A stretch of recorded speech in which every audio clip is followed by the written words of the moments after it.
Hello everybody, welcome back to the channel. Welcome if you're new. My name is Rachel and I'm here to deliver to you a word. I need you guys to do your part and pray to God and go seek him to find out if this word is for you. But if you do think this word is for you, I pray that you stay here, stay tuned, and listen to my words of caution. I would like to tell you today this is another take heed word and a warning to whoever this is for. So without further ado, I will get into the word. I will start with what the Lord showed me and then get into more details of the interpretation. Though most of what he showed me was already straightforward, but I will add more clarity on it in case it's not as straightforward to you guys as it was for me. So the word starts, I think I actually wrote it down. Let me just grab the book that I wrote it in. It starts where the Lord was showing me first a selection of classic children's books, but there were children's books with monster themes. So there were different monster themes, like a theme selection of monsters. And then he showed me a particular story. It was like children's story books with monster themes. And he showed me a particular selection of a story, which he clicked on, and it like started to unfold. It wasn't like I was watching on the device. It was more like I was just watching the story unfold. So there was this monster theme where let me describe the monster first. There was this monster. It looked like a human. The drawing style was a bit like I don't know if you've watched Flapjack before, but it was that kind of drawing style. It was a human, a huge human, sitting in some sort of pond or river. So you can already tell that was like a marine spirit sitting in some pond. Like you could only see the top half of the spirit and you can't see the bottom half. And it was wearing red, like pajama like clothes because it had like buttons going all the way down, but it didn't have a collar. So it was like a red, but it was long sleeved red clothing. And it was conversing with this man. It's like they knew each other. It was a human who was smaller than this being. This being was huge, but the human was standing on land and he was smaller than this entity he was talking to.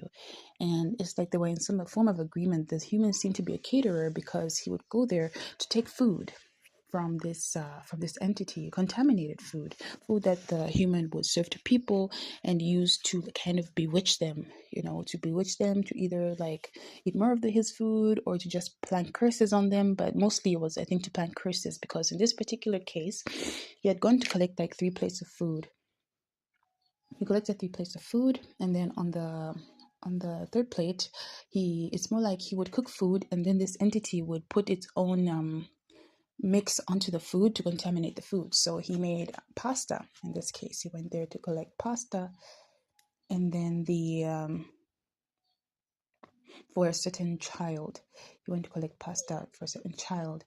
And so when the child came over to that same spot, because the child was coming over to that same spot, though I was led to believe this was all happening in the spiritual, right? This was first like a step in the spiritual, so that when it happens physically, it would manifest. So this child appeared there, summoned his spirit. The child appeared there, and the person was like, "Hey, welcome." It was like someone who the child knew in real life, that, or maybe it was just him being a familiar spirit. I'm not sure. So he was talking to the child like they had been old friends, and he tried offering him the food, the pasta, and the child refused, saying, "No, I'm not hungry. I'm not going to eat." So this child already had some form of discernment because he rejected the food. And then he continued walking, and then this entity, after seeing the child rejected the food, tried to talk to the child and persuade him, instead of saying, "Hey, can we be friends? I would like to get to know you," trying to persuade the child. And the child was like, "Okay, we can be friends." And then he said, "Oh, okay, so if we can be friends, do you mind coming into the water?" And the child said, "No, I don't feel like coming into the water. I could be a friend, but I can't come into the water." And then the spirit got so frustrated, and out of like manipulation and control, it was frustrated, but in a way to kind of gain sympathy, it started crying and complaining. And it was there like, "Woe is me. I don't have friends to come in the water with me." And the child was just like, "Well, boo-hoo, like, but I'm not going to come into your water." And the child kept on walking. And so that scene ended with the child entering. Later on, God revealed to me that what had happened to that food before the child came, the person prepared the pasta, the plain pasta, and then as soon as the man was supposed to put it aside, the being tried to throw its mix onto the food, but the man caught it with another plate.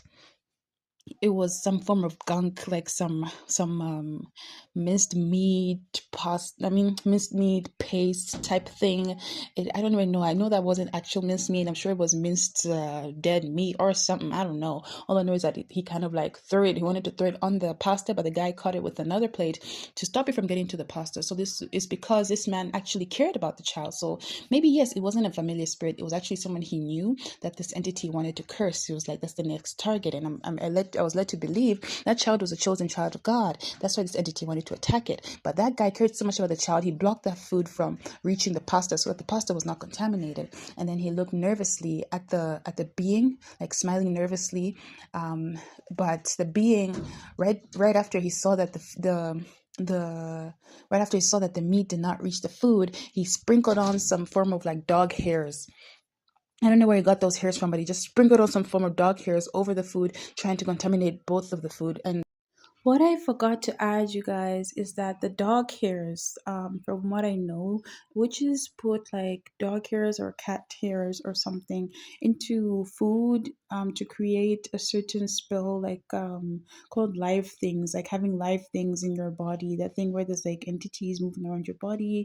I don't know if it could be. I just know they call it live things, so it could be like maggots or worms or something. But it's like when those hairs enter your body, they contaminate your body and create those live things to start operating inside. Which I believe is what this being was trying to do, seeing that the meat didn't contaminate the initial food.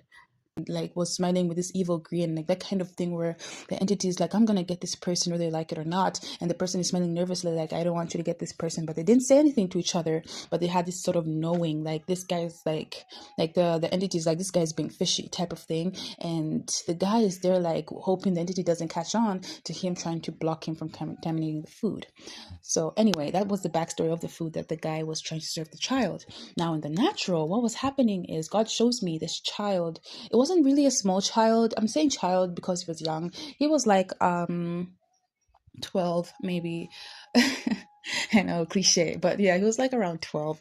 And he shows me this child with his family. He seems to be a child like from a certain Middle Eastern type of culture. If it wasn't Middle Eastern, it must have been kind of like Eurasia, those countries, like maybe Tajikistan type of countries. I don't know what category I can put those ones.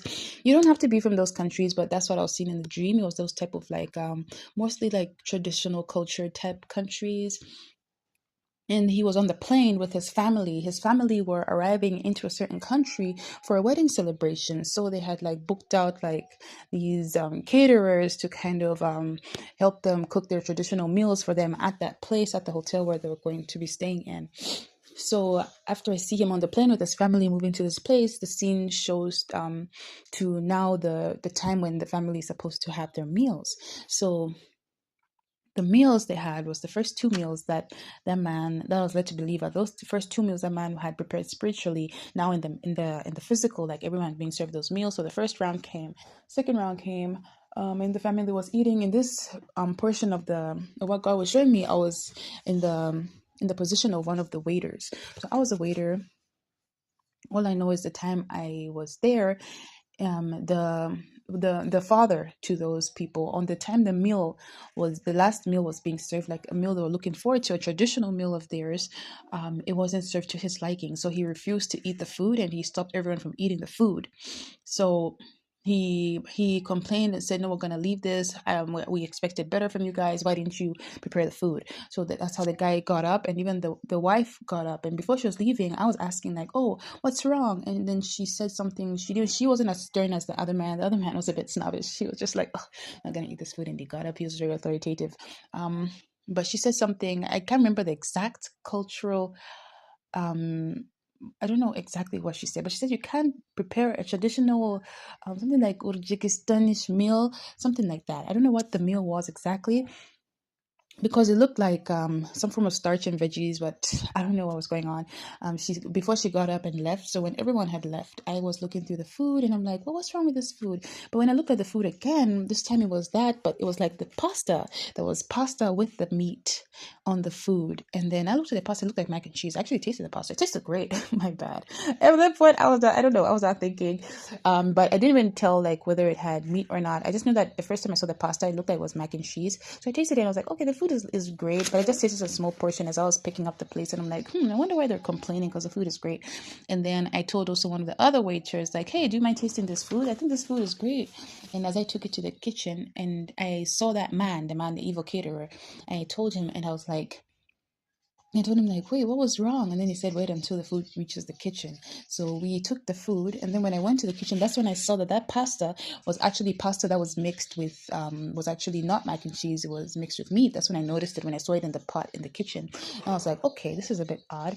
And then as I was leaving the kitchen, there's this other lady caterer who came by the door and said, everyone is being called to the kitchen for reprimanding. They were just saying that we're being called by the kitchen at the back. So I went into the room to go and tell some other people. I could hear someone playing like a harmonica in my room. So I went to my room to tell the other caterers that were being called, and they just looked so sad and drained. They looked like, weary. They looked very weary. They're like, oh no, here we go again. For these caterers, the reason why I was shown the sad caterers is because not all these people who are working in these evil catering rings are there willingly. They could be slaves to these entities. And so we need to pray for their souls and pray that they get the deliverance they seek, because some of them can be lost souls and they don't even know how to get out of the situation.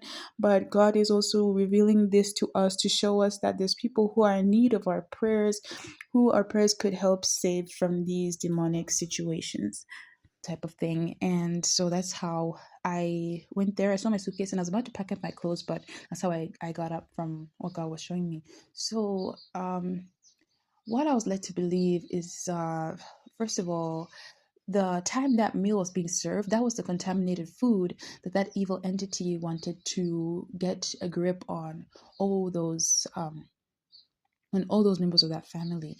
But remember how the child in the first scene, in the spiritual, refused the food. The child rejected the food and rejected to enter the water. So that was already cancelled. Like, because that thing was already cancelled in the spiritual by that child, by his rejection of that food in the spiritual, physically it manifested by the father being the one to reject them from eating the food. So even the child didn't even get to eat the food in the natural either, because he was blocked from eating that food by his father and the rest of the family when they left. So I just wanted to give this take heed warning to whoever this is for. I don't know if you're going for a celebration. I don't know if it's an actual wedding like in the dream, or it's just some party, but it's like you're traveling somewhere with your family, and your decision to reject that food in the spiritual is ultimately going to be what will save your family from being contaminated by these evil caterers, from being cursed by these evil caterers. I don't know if the curse is going to mean death, or if the curse is going to mean just sickness or illness or setbacks. I don't know. All I know is that food was supposed to contaminate you guys and affect you guys. So first, initially, I thought it was just a plan against that boy specifically, but it's like that child is the chosen one in their family. So hence why he was the one who was being targeted first, and ultimately, what that child does carries weight. So what you do spiritually carries weight. Therefore, if you had fallen prey into that trap that was set up spiritually, it may have given chance for this thing to manifest physically and actually pull through. But because you rejected it in the spirit, it was rejected physically. So I'm just here to give you a take heed warning that there may be this same form of temptation. I need you to pray against your mouth eating evil food in your dreams. Reject those plans of the enemy, and I need you to pray over this word and cancel and denounce any of these demonic attacks that it was trying to send your way. I pray that your family and you may be well. But ultimately, I'm giving you this word because this responsibility falls on you. And whoever this word is for, just know that